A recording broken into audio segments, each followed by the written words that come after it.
Thanks, Abhijit. Hey guys, this is Mati Greenspan. For those who don't know, he's the founder and CEO of Quantum Economics, which is Mati. Please tell us what Quantum Economics is. I froze. You muted. Yeah. What Please is about it? Help me out here. Sure. So Quantum Economics is a firm for advisory, analysis, and money management, specifically within the crypto space. We have about 20 analysts on board, each of them thought leaders and social influencers within their specific niche of fintech and blockchain. So we have experts on DeFi, NFTs, et cetera, et cetera.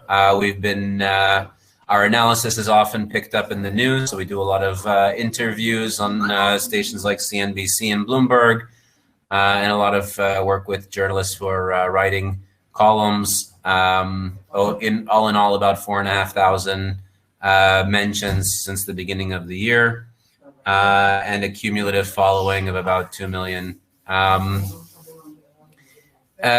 We do basically a lot of research into different cryptocurrencies. Obviously, as we know, there are so many different cryptos, and how do you know which ones are good, which ones are trash, which ones are scams? The answer is only research. That's the only way we can really figure it out. So that, and we do, of course, a lot of analysis on the macro environment. QE, quantum economics for short, is QE.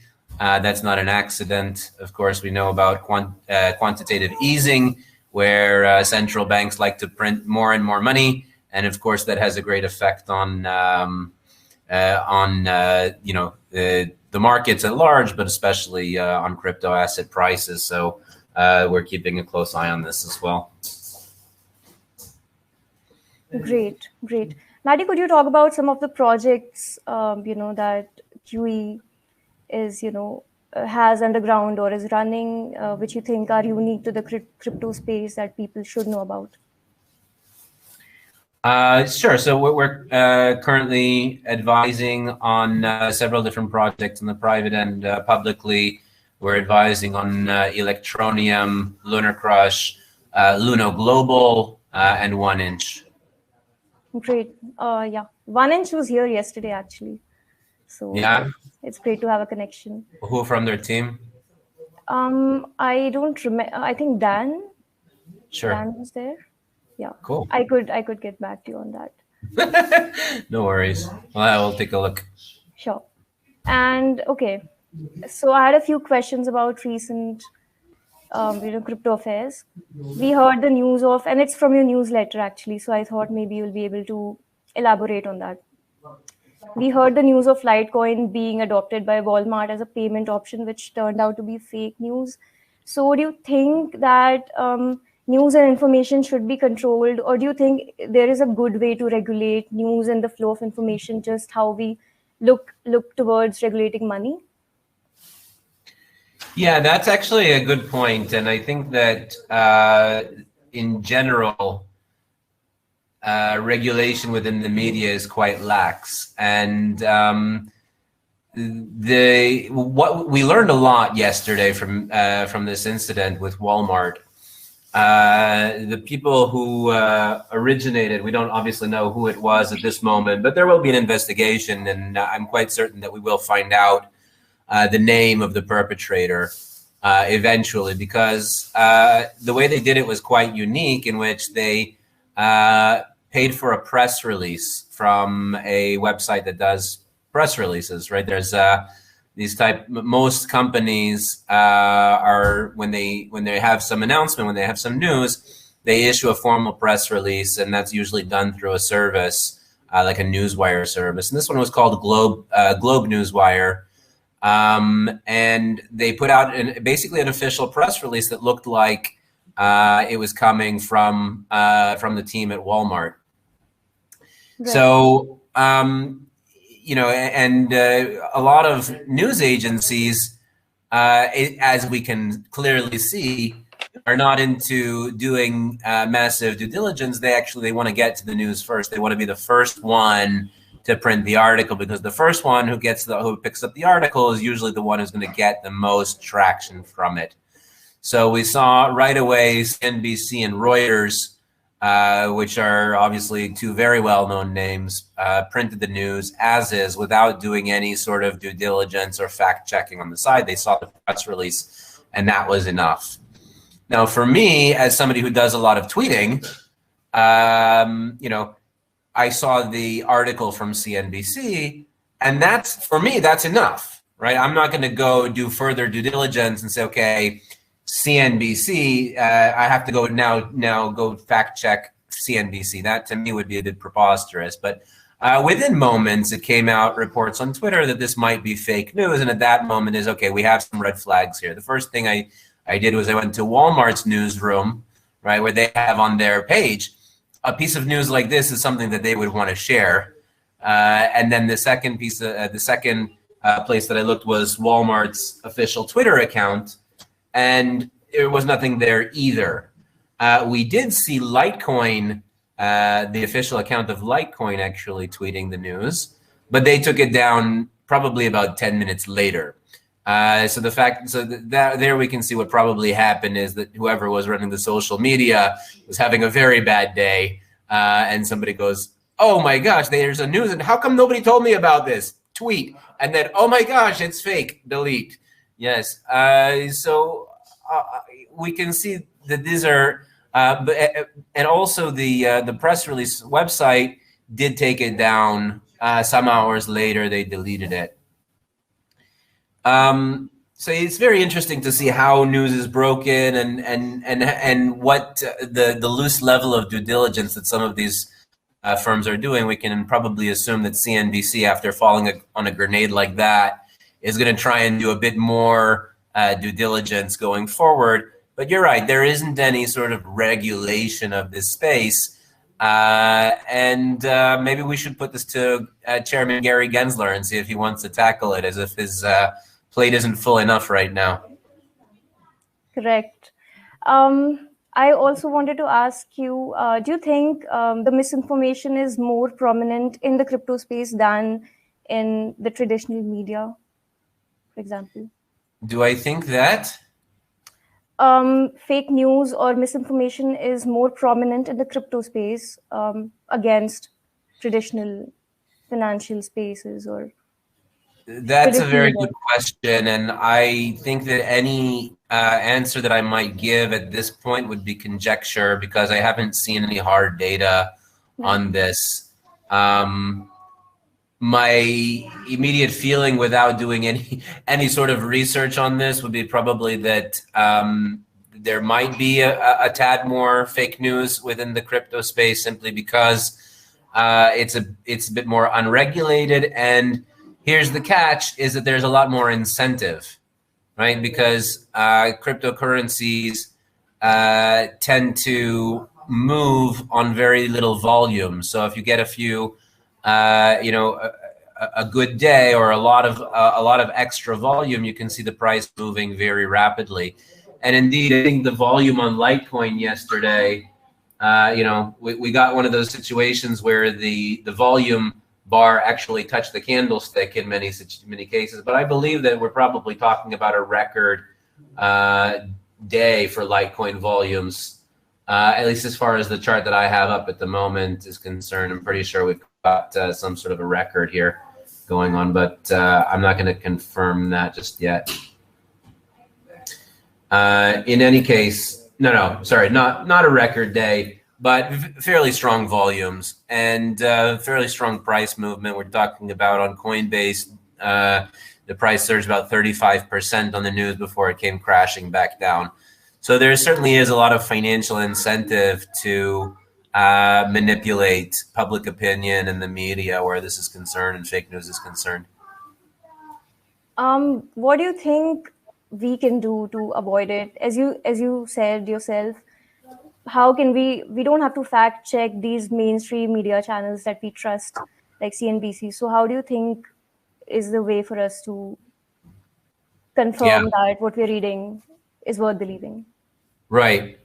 So to confirm what we're reading is worth believing is a very different question from, is it tradable information, right? Right.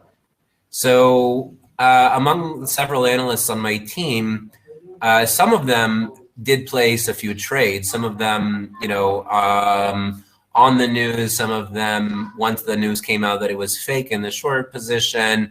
And everybody obviously is going to see different results with these type of things. For myself, an easy way to avoid those type of blunders is to be extremely sure that what you're trading on, or the information that you're trading on, is accurate. And generally speaking, breaking news like that, if your first instinct is, let me go and place a trade, you might be doing something wrong. I'm not going to obviously say to anybody, there's probably as many trading strategies as there are traders in the world. But for myself, I have a more long-term view on the market. I have Litecoin in my portfolio, and the Litecoin benefited, and I said, okay, that's pretty cool. And I went to check the account where the Litecoin is residing, and that was a happy circumstance. And then when it came out that it was fake, I considered for a moment taking profits, but then I thought about it, and I said, well, I like Litecoin in the long term. So, okay, maybe I'll see a drawdown from where it is now, but if I get out, when am I going to get back in? And for me, taking profits would have meant also having to pay capital gains on that. And I said to myself, it's not worth the headache. We'll just let it ride. So I saw a pump and dump through my bags, but didn't take any action from it. So certainly somebody, and there have, like I mentioned, some of the people on my team who are quite savvy and were able to take a few off of that. But even those who were able to end up in profits from the situation admitted quite pointedly that it didn't make up for the losses they had on short-term trading last week. So, Right. there's always this, back and forth between how, should we be a long-term trader, should we be a short-term? In my view, in my experience, after watching and cradling thousands of different traders from noob to expert, I'm going to say that from my experience, the longer term outlook you have, the more consistent are the results, period, end of sentence. Fair enough. So I want to ask you, what's the role of market sentiment in all this? Because many people also look at the market sentiment when they're investing, mostly short term, I think. So what's your take on that? Should that ever be the only metric that you should play on when you're... I'm guessing no, but could you elaborate on that? Yeah, I think that market sentiment is quite important, but also there's different ways of gauging sentiment. For example, we have the crypto greed and fear and greed index, which I believe is a quite helpful indicator, but sometimes can be a controversial indicator where you see, okay, if the market is greedy right now, you might want to pull back on your positions, or if it's fearful, you might want to add to your positions. I know that eToro, where I'm trading at, also has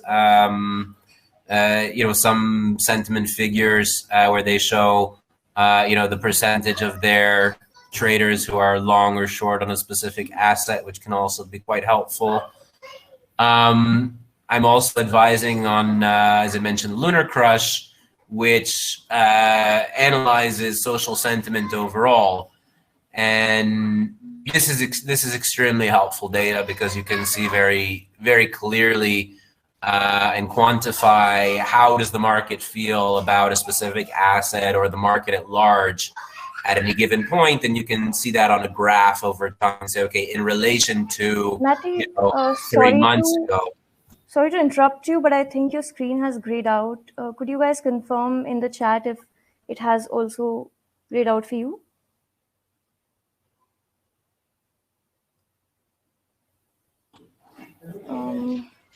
My screen seems okay. I don't see any. I don't have any issues. Okay. It's grayed out for me actually. It's Okay. fine if it's okay for the audience. It's fine for me. Okay, so please continue. I'm so sorry to interrupt you. Yeah, that's fine. So I think that market sentiment is certainly worthwhile indicator, especially in the short term, but also in the long term. And as you can see, momentum growing over time, this is where you're going to see the more worthwhile investment opportunities. Great. Someone from the audience has a question. Let me track that. Would regulatory action be taken against those who circulated the fake news? I think this is regarding Litecoin or any fake news for that instance, I guess. I don't know. I think it's going to depend on a lot of things. Most likely, first of all, they have to find out who did it first. My conviction is that they will very likely find out because somebody had to pay for that press release, and there's going to be a paper trail on that. I don't know that Globe Newswire accepts crypto or anonymous deposits, so very likely somebody paid for that with their credit card, and we can find out who that is. However, we also don't know. Maybe like first of all, they could have used a prepaid card. They could have covered their tracks very well, but also it's going to depend on where they reside, and in some jurisdictions are going to have a more harsh outlook on those type of mischievous actions than other jurisdictions might. So I think that it will certainly depend. Okay. Maddie, we're going to jump from this topic to another. It's NFTs. So in your newsletter, I read this specific line, but NFTs aren't really a new invention. So I wanted to know, first of all, your point of view on NFT as an investment. And secondly, is NFT only going to be useful for entertainment and investment, or do you think there is some other use case, for this technology? Yeah, so the term NFT is quite new, right? It means a token that is not mass produced or a single use token, right? Not disposable type of single use, but a token that has a singular purpose or function. But the idea of tokenization of financial assets is quite old. As far back as 2012, 2013, my former boss and crypto mentor Yoni Asya was writing about tokenization. His idea at the time was to take the entire brokerage of eToro and put it on a blockchain. Needless to say, his idea was many, many years ahead of its time. Only now we see decentralized exchanges doing this sort of actions, but they don't have currencies, commodities, and things like that. Now, eToro X has a project to tokenize gold and currencies and things like that. And there are several out there tokenizing stocks, for example. But this is of course, something that early blockchain innovators were talking about for more than a decade at least. Is the terminology NFT is basically helps us identify the specific use case, which are the ones that are not mass produced, so we can right off the bat say they can't be used as money because they're not fungible. Money has to be fungible. It's one of the properties of money. If money isn't fungible, then it really has no value, right? Because if you could say $1 is worth a different, not worth a different dollar, then you can't really use it as a dollar. They will have different values by nature, right? You say, why are they different? How are they different? And because of the difference, they'll have a different value, and that way you can't use them. So NFTs basically mean that you have now we're expanding on the use case of blockchain and tokenized assets. And I think that popularly digital art, I think, is the one that's catching on right now. and more than digital art is collectibles, right? If you think about, it's not, crypto kitties or crypto punks, they're not really art per se, they're collectibles. I think that this is a better category that we can put them in. But even digital art, of course, we've seen some of them, especially the ones that have value as collector's items, or something that, is unique and people feel might have value in many years from now because of, specific events that they might be tied to or things like that. I think that one of the greatest examples we can see, which is, off the wall bonkers, is those rocks. I don't know if you saw the NFT rocks that somebody hand painted in 2017 and are now, going for, $1 million, $2 million each. And it does sound a bit crazy. It's not something that I would pay that much money for. It doesn't make any sense to me. But obviously value is something that's subjective, and somebody might say, okay, look, I'm a billionaire or whatever, and I've got to diversify my portfolio, and here's this asset that is one of the first use cases of NFTs even before the term NFT was coined. That's going to be a collector's item, right, in many, many years from now, and especially after the hype that we all saw now. And certainly that hype will rise or wax and wane, as they say, right? It will grow and it'll get smaller over time.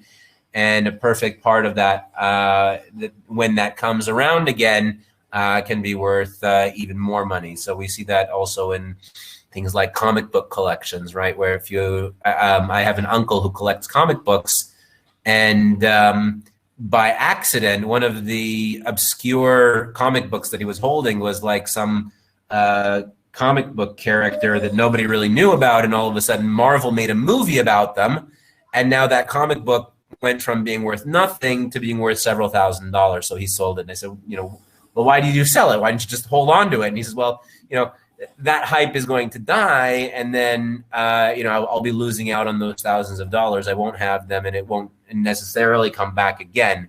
But what he started doing was then looking at watching the Marvel blog posts and seeing which comic's going to come out, which movie's going to come out, and then he would buy the comics from the associated movies before they came out, and then basically flip them. So there's one way to play the NFT market.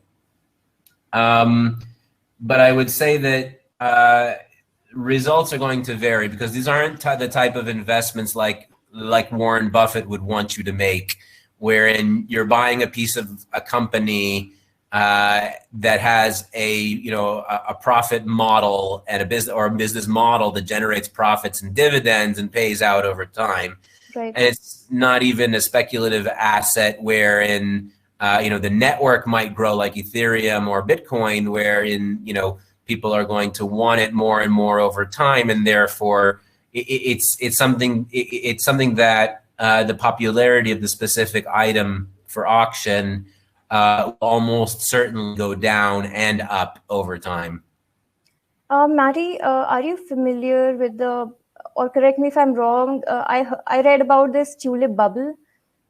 It was an economic bubble, where people got really crazy about tulips.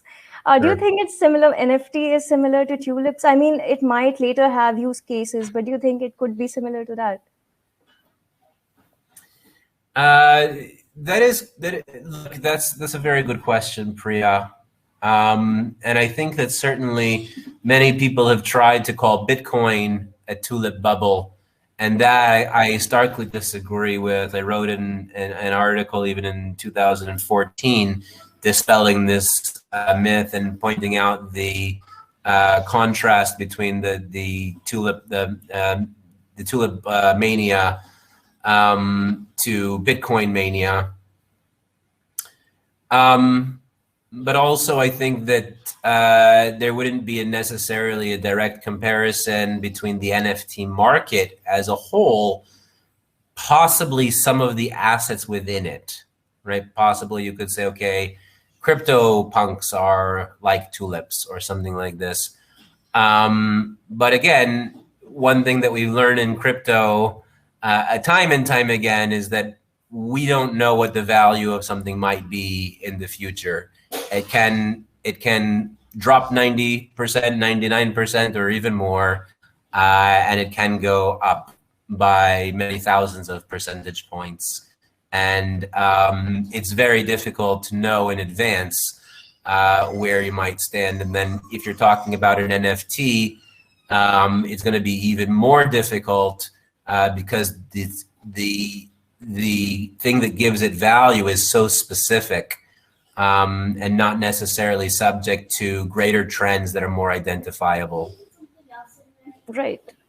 Talking of NFTs and the craze, I think Chainalysis. Thank you so much for helping me out there. Chainalysis released a report, crypto report, and it has reported over 800% adoption, increase in adoption. So, and mostly in emerging economies. So, do you think emerging economies have better use of crypto than developed nations?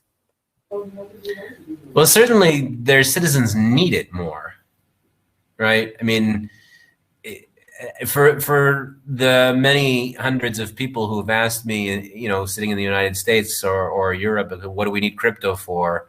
And very frequently the answer is, well, you don't, because you have a stable economy. In developing nations or, you know, many places within Africa, Eastern Europe, South America, to name a few, they don't ask this question, right? They don't ask, what do we need crypto for? They already know if you're dealing in the Naira and, you know, you have any sort of, you're seeing double-digit inflation, there certainly is incentive to have something that is not controlled by the government. Mati, we have a lot of questions in the audience. So now I'll just go to that. Yay. I love audience questions. Manu asks, what's your view on figures like Elon Musk that can move entire markets due to their impact on market participants and sentiment? Is that just part of how a decentralized system will always function, or will it have controls for something like this in the future? Yeah, that's not unique to crypto. I mean, Elon Musk has been manipulating, you know, public markets like Tesla shares for a very long time. But obviously, that makes sense. He's the CEO of Tesla. But if we look back a little bit further in history, we can see Donald Trump made a game out of influencing public markets. He did so with many different stocks, where he would intentionally tweet something about a specific company. And very often we would watch, you know, the share price react to whatever opinion he might have about it. But even further back than that, we had Warren Buffett, who would very often try and influence markets with his sentiment. I think that he did it quite mistakenly. So at first, where he would say, okay, I'm buying these specific shares, and then the share price would jump. I think that over time, the markets, you know, at first when we have a new player at the table or in the game, and they start, you know, trying to influence a specific market, generally it happens accidentally at first. I don't think that Elon Musk was intentionally trying to manipulate Dogecoin the first time he tweeted, but certainly the second time he was. And generally those type of things tend to happen by accident at first, and then over time the market tends to forget about that player, and they say, okay, well, we know his stance on it. Any further opinions that he gives or any further memes that he might portray, they're not going to necessarily influence it, because we already know Elon Musk is bullish on Dogecoin. So if he does 10 tweets on Dogecoin a day or 0, it doesn't matter to us. So I think that, you know, over time, the market tends to discount those type of players. Another question, how do you think the release of CBDCs will impact crypto markets? It's asked by Ken. That is a really good question. And I don't think that we could come up with some sort of a blanket answer at the moment. I mean, there's so many different moving parts to this. I think that, you know, China is, of course, far ahead of the CBDC game. But do you think it will be genuine, governments trying to get crypto into the mainstream? So I don't know that we can call CBDCs cryptocurrencies. I think that very much depends on your definition of the term Right. cryptocurrencies. But they're certainly not like Bitcoin in that they are, free and open source and immutable and censorship resistant and all of those type of things.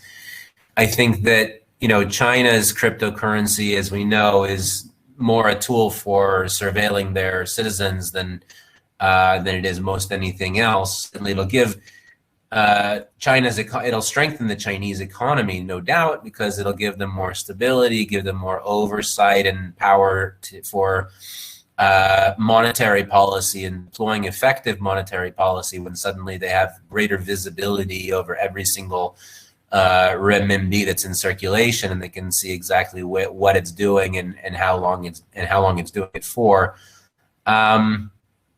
Who it belongs to and all that. I think that Europe will probably try to implement something that's a bit more censorship resistant or maybe a bit more private, but also Europe is very concerned about money laundering. So they also will not give total anonymity to the users of their central bank digital currency. I think the United States is generally way behind, and we have no indication of which direction they're going to go at this moment.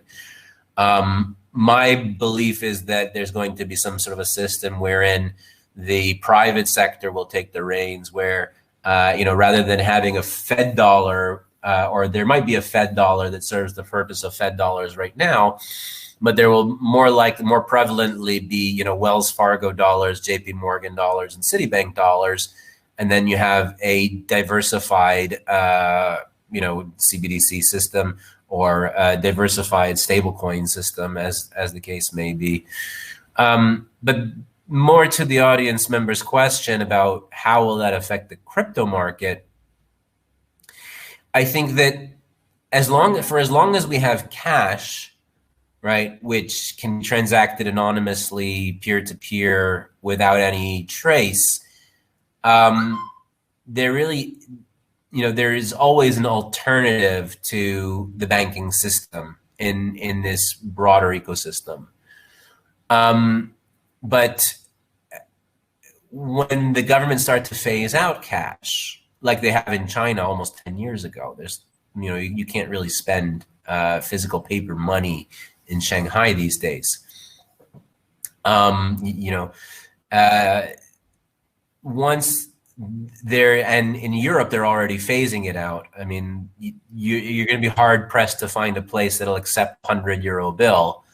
I remember many years ago trying to spend a €500 bill, and I went to the store and they said, "Well, we don't accept this." And I said, "Why not? It's issued by the central bank. Here's the signature. What's the problem?" And they're like, "Well, these are associated with terrorism." I'm like, "You calling me a terrorist? What's going on over here?" I didn't get them from from black market. They're like, "Well, that's the case, and you're going to have to figure out something else." And so they're already phasing out the larger quantity bills, but as soon as they have a solid central bank currency or digital currency in place, we can easily imagine that they're going to phase cash out completely, certainly under the auspices of money laundering and terrorism activities. But people who want to transact privately will not have any alternative, and the only alternative they'll have is cryptocurrencies. Right. Mati, that's all the time we have, and we have covered all the questions, I think. We loved your stance on different parts of, the crypto industry. Thanks so much for coming. We're delighted to have you. Priya. We'll speak again soon. Hey, hi. That was a great session indeed. Mati and Prempada, thank you for taking that. And yeah, that's all we have for the day and for the summit. This was our last session of the day. Thank you, everybody who joined in. Thank you, everyone who asked the questions. I hope it was engaging enough for you. And this is where we sign off. And we hope to see you perhaps the next time we're doing this. which will be soon. That's for certain. Both the hackathon and the summit. And whosoever is here who's also participating in the hackathon, we'll see you for the next 2 weeks, hearing your ideas and what you've got for us at the hackathon. Thank you for attending the Road to Metamorphosis 3.0. This has been great. We'll see you soon. Bye bye.